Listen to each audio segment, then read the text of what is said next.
কল্পনা করুন আপনি একজন সাধারণ কলেজ স্টুডেন্ট। একদিন হঠাৎ খবর পেলেন আপনার একমাত্র অভিভাবক অর্থাৎ আপনার চাচা আত্মহত্যা করেছেন। কিন্তু সুখ করার সময় পাওয়ার আগেই দেখলেন একদল প্রফেশনাল খুনি স্নাইপার আর ড্রোন নিয়ে আপনার বাড়ি ঘিরে ফেলেছে। আপনার অপরাধ, আপনি আপনার চাচার রেখে যাওয়া এক রহস্যময় দোকানের উত্তরাধিকারী। আজ আমরা কথা বলবো 2024 সালে অন্যতম কোরিয়ান অ্যাকশন থ্রিলার সিরিজ যার নাম এ শপ ফর কিলার্স এর প্রথম এপিসোড নিয়ে কথা বলবো। তো চলুন শুরু করা যাক। So hello everyone, welcome to cinema শহর। আর আমি শাকিল আছি আপনাদের সাথে।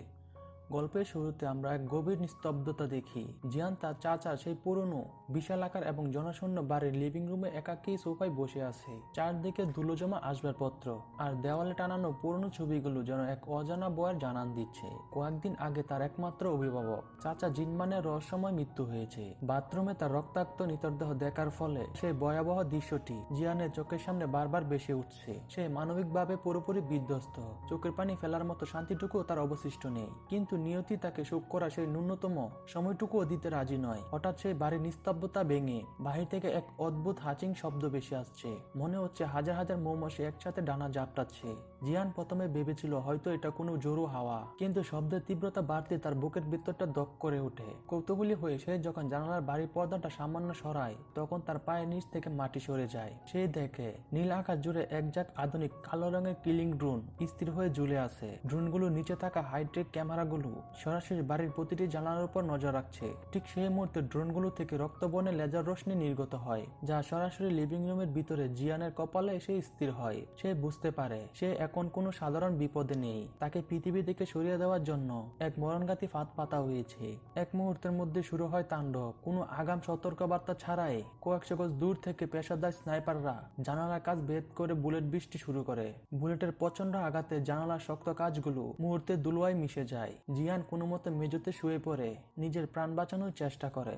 একজন সাধারণ কলেজ ছাত্রীর জন্য এই পরিস্থিতি ছিল কল্পনারও বাহিরে। ড্রোনগুলো এবার জানালার ফাঁক দিয়ে ঘরের ভিতরে ঢুকে পড়ে। ড্রোন থেকে বের হওয়া ছোট্ট ছোট সাইলেন্স মেশিন গানগুলো চারদিকে অবিরাম গুলি ছুটতে থাকে। ঘরের মূল্যবান সোফা, ডাইনিং টেবিল, বুকশেলফ সবকিছু বুলেটের আঘাতে জাজরা হয়ে যাচ্ছে। দেওয়ালে প্লাস্টার খসে পড়ছে আর কাঠের আসবাবপত্রগুলো আগুনের গোলার মতো চুরমার হয়ে যাচ্ছে। পুরো লিভিং রুমটি কয়েক মিনিটের মধ্যে একটি ধ্বংসস্তূপে পরিণত হয়। জিয়ান যখন মেঝেতে ঝাপটে পড়ে আছে তখন তার কানে বুলেটের শাঁসা শব্দ আর ড্রোনের যান্ত্রিক গাউনি সে বুঝতে পারছে। ড্রোনের সেন্সরগুলো তার শরীরে তাপ দিয়ে তাকে খুঁজে বার করার চেষ্টা করছে।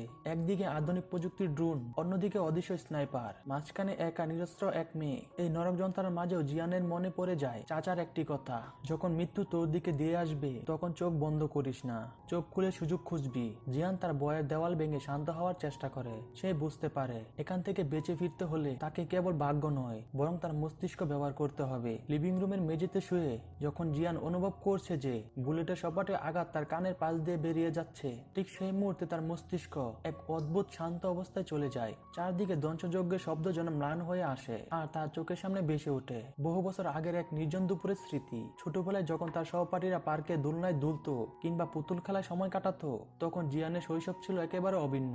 স্মৃতিতে সে দেখে এক জনমানবহীন ধূসর পাহাড়ের চূড়ায় দাঁড়িয়ে আছে 10 বছরের ছোট্ট জিয়ান। তার সামনে দাঁড়িয়ে আছেন গভীর চেহারার চাচা জিনমান। তার হাতে কোনো খেলনা নেই, বরং আছে একটি দূরবীন আর একটি সাইলেন্সার লাগানো রাইফেল। তার চাচা তাকে কর্কশ কণ্ঠে বলতেন, জিয়ান, লক্ষ্য স্থির করো। শত্রু যখন তোমাকে মারতে আসবে সে তোকে কান্না করার সুযোগ দিবে না। তো নিজের চোখ ছাড়া এই পৃথিবীতে আর কাউকে বিশ্বাস করবি না। ছোট্ট জিয়ান তখন ভয়ে কাঁপতো, তার চোখে জল আসতো, কিন্তু জিনমান ছিলেন অটল। তিনি তাকে শিখিয়েছিলেন কিভাবে বাতাসের গতি বুঝে নিঃশ্বাস বন্ধ করে ট্রিগার টিপতে হয়। তিনি বলতেন, দুর্বলতা শরীরে থাকে না রে পাগলি, দুর্বলতা থাকে মাথায়। তুই যদি মনে করিস তুই মরবি তবে তুই এখানেই মরে গেছিস।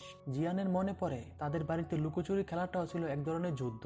জিনমান তাকে অন্ধকারে বেসমেন্টে আটকে রাখতেন এবং বলতেন, শব্দ না করে এখান থেকে বেরিয়ে আয়, যদি আমি তোর পায়ে শব্দ পাই তবে তুই হেরে গেলি। জিয়ান তখন বুঝতে পারেনি কেন তার চাচা তাকে সাধারণ মেয়েদের মতো বড় না করে একজন সৈনিকের মতো গড়ে তুলেছেন। কেন তাকে শেখানো হয়েছিল ঘরোয়া রান্নার মশলা দিয়ে কিভাবে শত্রুর চোখ অন্ধ করতে হয়, কিংবা সেফ একটা আয়না ব্যবহার করে কিভাবে স্নাইপারের অবস্থান শনাক্ত করতে হয়।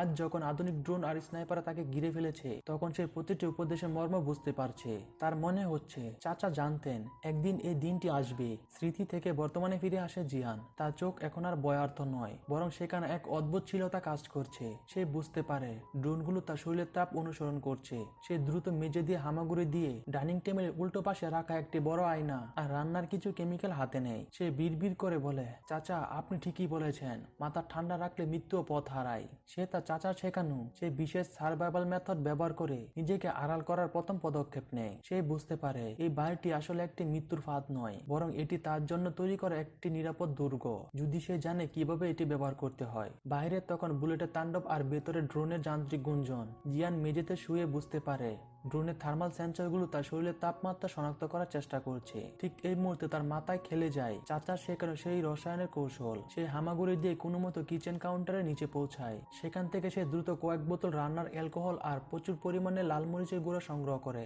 সে জানে মরিচের গুঁড়ো আর ধোঁয়া শুধু মানুষের চোখ নয়, ড্রোনের সূক্ষ্ম লেন্সগুলোকে বন্ধ করে দিতে পারে। সে দ্রুত একটি ছোট্ট আগুনের কুণ্ডলী তৈরি করে তাতে মরিচের গুঁড়ো ঢেলে দেয়। মুহূর্তে ঘরটি ঝাঁঝরা করা ধোঁয়া ভরে যায়। ড্রোনগুলো লক্ষ্যভ্রষ্ট হয়ে এলোপাতাড়ি গুলি চালাতে শুরু করে। ধোঁয়ার আড়ালে জিয়ান দেওয়ালের এক বিশেষ কোণায় পৌঁছে যায়। তার মনে পড়ে ছোটবেলায় চাচা একবার দেওয়ালে হাত বুলিয়ে বলেছিলেন, জিয়ান এই বাড়িটি শুধু ইট পাথরের দেওয়াল নয়, এটি তোর সব থেকে বড় বর্ম। সে দেওয়ালের একটি নির্দিষ্ট টাইলস বা ইটের উপর চাপ দিতে সেটি ভিতরে ঢুকে যায়। বেরিয়ে আসে একটি লুকোনো প্যানেল বা সিক্রেট সুইচ। জিয়ান যখন সেই সুইচটি অন করে তখন পুরো বাড়িটি এক ধরনের যান্ত্রিক কম্পন শুরু হয়। হঠাৎ করে জানালার বাইরে সেই চুরমার হয়ে যাওয়া কাচের উপর দিয়ে বাড়ি স্টিলে বুলেট প্রুফ শাটার নেমে আসে। সেকেন্ডের মধ্যে পুরো লিভিং রুমটি একটি দুর্বাদ্য বাংকারে পরিণত হয়। স্নাইপারের বুলেট এখন আর দেওয়াল ভেদ করতে পারছে না। জিয়ান এক মুহূর্তের জন্য স্বস্তির নিঃশ্বাস ফেলে, কিন্তু সে জানে আসল লড়াই তো কেবল শুরু। শাটার বন্ধ হওয়ার পর ঘরের অন্ধকারের কোণা থেকে একটি মনিটর জ্বলে ওঠে। এটি বাড়ির গোপন সিসিটিভি সিস্টেম। জিয়ান মনিটরের দিকে তাকাতেই তার রক্ত হিম হয়ে যায়। সে দেখে বাড়ির প্রধান গেটটি ডিমাইন দিয়ে উড়িয়ে দেওয়া হয়েছে। একদল কমান্ডার ড্রেস পরা সশস্ত্র কিলার, যাদের মুখে ছিল অদ্ভুত মাস্ক, তারা ধীরে ধীরে বাড়ির ভিতরে এগিয়ে আসছে। তাদের হাতে সাধারণ পিস্তল নয়, বরং যুদ্ধের ময়দানে ব্যবহৃত হেভি মেশিন গান। জিয়ান নিজেকে প্রশ্ন করে, আমি তো কেবল একজন সাধারণ কলেজ স্টুডেন্ট, তবে কেন আমাকে মারার জন্য একটা আস্ত প্রফেশনাল আর্মি পাঠানো হয়েছে? আমার শান্তশিষ্ট চাচা আসলে আড়ালে কি ধরনের ভয়ঙ্কর কাজ করতেন? এই প্রশ্নটাই তাকে আরো বেশি কৌতূহলী করে তোলে। সে বুঝতে পারে তার চাচা জিনমান কোনো সাধারণ দোকানদার ছিলেন না, তিনি ছিলেন এমন এক সাম্রাজ্যের মালিক যার শত্রু পুরো দুনিয়া জুড়ে ছড়িয়ে আছে। মনিটরে দেখা যায় কিলাররা এবার বাড়ির পিছনের দরজা ভাঙার চেষ্টা করছে। জিয়ান বুঝতে পারে উপরতলায় বেশিক্ষণ থাকা নিরাপদ নয়, তাকে যেতে হবে সেই জায়গায় যেখানে তার সব প্রশ্নের উত্তর আর বাঁচা শেষ উপায় লুকিয়ে আছে। বাড়ির বেসমেন্ট। সেই কিচেনের মেঝের একটি গোপন দরজা খুলে নিচে নামতে শুরু করে। অন্ধকার সিঁড়ি বেয়ে নামার সময় তার কানে কেবল কিলারদের বুটজুতা শব্দ আর নিজের হৃৎপিণ্ডের দুঃখপুকানির শব্দ বাজছে। সে জানে এই অন্ধকার শেষে অপেক্ষা করছে তার চাচার জীবনের সব থেকে বড় রহস্য মার্দেল। বেসমেন্টের অন্ধকার ঘরে জংমিন হন্য হয়ে জিনমানের কম্পিউটারের ডেটাবেস ঘাটতে থাকে। হঠাৎ সে আবিষ্কার করে যে এই মুরদেল শপিং মলটি কোনো সাধারণ নিয়ম মেনে চলে না। এটি 4টি আলাদা রঙের কোড অনুযায়ী এর গ্রাহকদের পণ্যগুলোকে ভাগ করে। জংমিন উত্তেজনায় কাঁপতে কাঁপতে জিয়ানকে ব্যাখ্যা করে, রেড কোট এরা হলো পেশাদার হিটম্যান বা বারাটে খুনি। এদের জন্য সাইটে থাকে আধুনিক স্নাইপার রাইফেল, সাইলেন্সার এবং বিস্ফোরণ। কোড গোল্ড এরা মূলত স্নাইপার বা তথ্য আদান প্রদানকারী। এদের জন্য থাকে হ্যাকিং ডিভাইস, হিডেন ক্যামেরা এবং ডার্ক ওয়েবের অ্যাক্সেস। কোড সিলভার এরা হলো কিডন্যাপের ক্লু, খুনের পর আলামত মিটিয়ে ফেলা বা লাশের হদিস গায়েব করতে এরা দক্ষ। এদের জন্য থাকে অ্যাসিড, বিশেষ কেমিক্যাল আর ভারী যন্ত্রপাতি। কোড গ্রিন এই কোডটি হলো সব থেকে স্পেশাল এবং সুরক্ষিত। এটি শুধুমাত্র জিনমান এবং তার পরিবারের সদস্যদের জন্য সংরক্ষিত। নিয়ম অনুযায়ী যদি কোনো গ্রিন কোড মেম্বার বিপদে পড়ে তবে তাকে বাকি কোডের কন্ট্রাক্টরা তাকে সাহায্য করতে বাধ্য, কিন্তু বাস্তবে দেখা যাচ্ছে উল্টোটা। জিয়ান যখন স্ক্রিনে নিজের অ্যাকাউন্টে ব্যালেন্স দেখে তখন সেখানে দেখে 18.7 বিলিয়ন উন, যা বাংলাদেশি টাকায় প্রায় 150 কোটি টাকারও বেশি।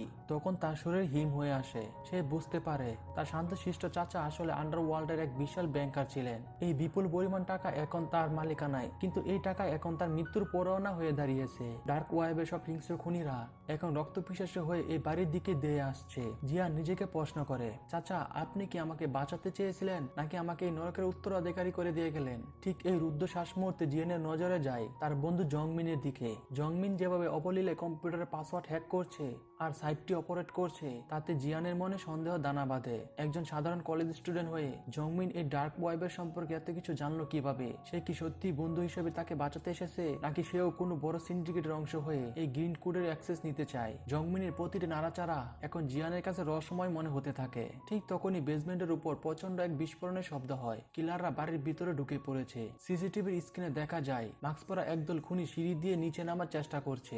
জিয়ান আর জংমিন এখন সেই অন্ধকারে বেসমেন্টে আকরিক অর্থেই কণ্ঠাসা। উপরতলায় তখন খুনিদের বুলেটের বৃষ্টি আর ভাঙচুরের শব্দ চলছে। জিয়ান বুঝতে পারে এখন আর পালানোর পথ নেই। তার চাচা সেই কথাটি এখন তার কানের মন্ত্রের মতো ভাসছে। শত্রু যখন তোর দরজায়, তখন কান্না নয়, বন্দুক হাতে নিতে হয়। জিয়ান তার সামনে রাখা একটি ড্রয়ার খুলে ফেলে, যেখানে রাখা আছে একটি চকচকে কালো রঙের পিস্তল। সে বুঝতে পারছে আজ তাকে হয় শিকার হতে হবে, নয়তো শিকারী। আর এই চরম উত্তেজনার মাঝে এই এপিসোডটি এখানে শেষ হয়ে যায়। জিয়ান কি পারবে এই খুনিদের মোকাবেলা করতে?